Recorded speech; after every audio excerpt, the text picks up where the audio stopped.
আচ্ছা ছোট ভাই, এর আগে তো দেখলাম এর আগে তো নিলাম তোমার ছাগলের ভিডিও, তাই না? তো এখন দেখলাম যে তোমাদের মালিকের কি বলে এটা, গরু, একটা গরু দেখতেছি, তাই না? জি জি তো এটা তো খুব ভালো মানের গরু, জার্সি গরু, তাই না? জি। এটা বয়স কি? এটা 4 দাঁত বয়স। 4 দাঁত বয়স। জি। তো এটা কি বাড়িরই না কেনা? হ্যাঁ, এটা কিনা। কেনা। কতদিন আগে কেনা? ছিল তাই এই 2 বছর হবে। 2 বছর হবে। জি। তো কয়টা বিয়ান দিছে? দুইটা বিয়ান, এটা দিয়ে দুইটা বিয়ান। এটা নিয়ে দ্বিতীয় বিয়ান না? জি জি। দুধ কয় কেজি করে হয়? দুধ প্রায় 10 10 কেজি আসে। 10 কেজি না?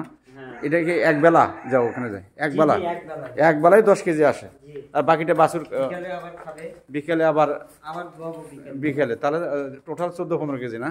জি টোটাল 14-15 কেজি। জি এটা কি দেশি করে না? জি। প্রিয় দর্শক, এখানে অন্ধকার, তারপরে যতটুকু দেখা যায় দেশি গরু। ওটাও দেশি গরু। জি, ওইটা দেশি গরু। কালকে রাত্রে ওটা রাত্রে বাচ্চা দিয়েছে না? জি। আচ্ছা। আর এটা কি ফিজিয়াম? ফিজিয়াম। ফিজিয়াম ক্রস নাকি? জি জি জি, পুরো। ক্রস, ফিজিয়ামের ক্রস। হ্যাঁ। তো এটা দেশি গরু লালন পালন করে কি লাভ হয়? জি, অবশ্যই দেশি গরু লালন পালন করে লাভ হয়। হ্যাঁ, খরচ কম। এটা তো খরচ কম, দুধ হয় না তো এগুলার। দুধ না হলেও খরচ কম, তো ওগুলো গরু খরচ বেশি হয়। হ্যাঁ, তারপরেও লাভ হয় না? জি। এগুলো কি বছরে বাচ্চা দেয়? বছরে, হ্যাঁ, বছরে বাচ্চা দেয়। বছরে। আচ্ছা, আমরা ওই পাশে যাই, দেখে আমি শর্টে শেষ করে দেবো খাওয়া দাওয়ার হিসাব কিতাবগুলো। প্রিয় দর্শক, এর আগে একটা ছাগলের ভিডিও করা হলো, দেখি কয়টা গরু এর সাথে যুক্ত করে দেবো নি। গরু আবার লাফালাফি করে কিনা। তো এটা কি বাড়িরই গরু রাকিবুল? জি জি, এটা বাছুর, বাইরের বাছুর। হ্যাঁ, সামনে যাও। হ্যাঁ, বাড়ির বাসেন না? জি। তো এটার মা বিক্রি করে দিয়েছেন নাকি? না না, এটার মা?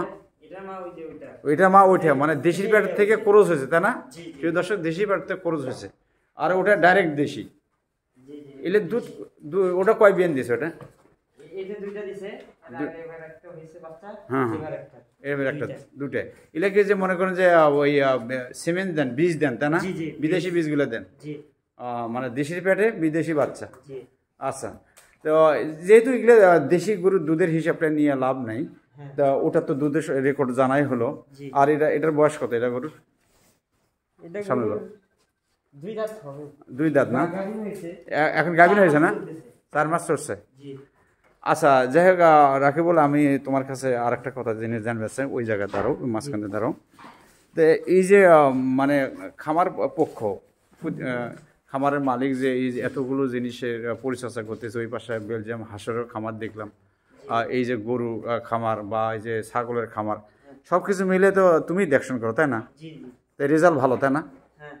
তাহলে খাওয়া খরচ কীরকম যায় ডেইলি? প্রতিদিন কীরকম খাবার যায়? কতবার খাবার দাও এগুলো? গরু, হ্যাঁ, গরুর খাবার দিন একটা গরু তো দেশিগুলো কম খায়, এটা একটু। এটা বেশি খায় না? জি এটা দানাদার খাবার সহ ডেইলি 2 বার দেন? জি জি। 100 টাকা তো খাবে। 100 টাকা খাবে না? জি আচ্ছা, যাই হোক, সুই দর্শক, উনি ছেলে মানুষ, বেশি আর ওনাকে প্রশ্ন না করি। তো আমার মনে হয় যে আমি যে বিভিন্ন জায়গায় ভিডিও করে দেখি, সবার মুখে একটাই কথা, জি যে যদি সঠিকভাবে বুঝে সুঝে জেনে শুনে একটু হিসেবপাতি করে চলা যায়, তাহলে খামারের লস নেই, লাভ আছে। লাভ আছে না? জি আবারও সেই যুবকদেরকে ওই একই কথাই বলবেন যে বুঝে সুঝে যারা বেকার যুবক আছে তারা কিছু করতে পারে। অবশ্যই। অবশ্যই, তাই না? তো সে দর্শক শুনলেন, এই ওই ওই ভিডিওর সাথে এটা আমি যুক্ত করে দেব। এই ছোট একটু বাচ্চা মানুষ, সে এই খামার দেখশন করে, তার মুখে শুনলেন যে বুঝে সুঝে জেনে শুনে যদি আপনারা কিছু করার চেষ্টা করেন, সেটা যে সেক্টরে আপনারা সাকসেস হবেন। আবারও আপনাদের কাছে বিদায় নিলাম, রাখি। আসসালামু আলাইকুম।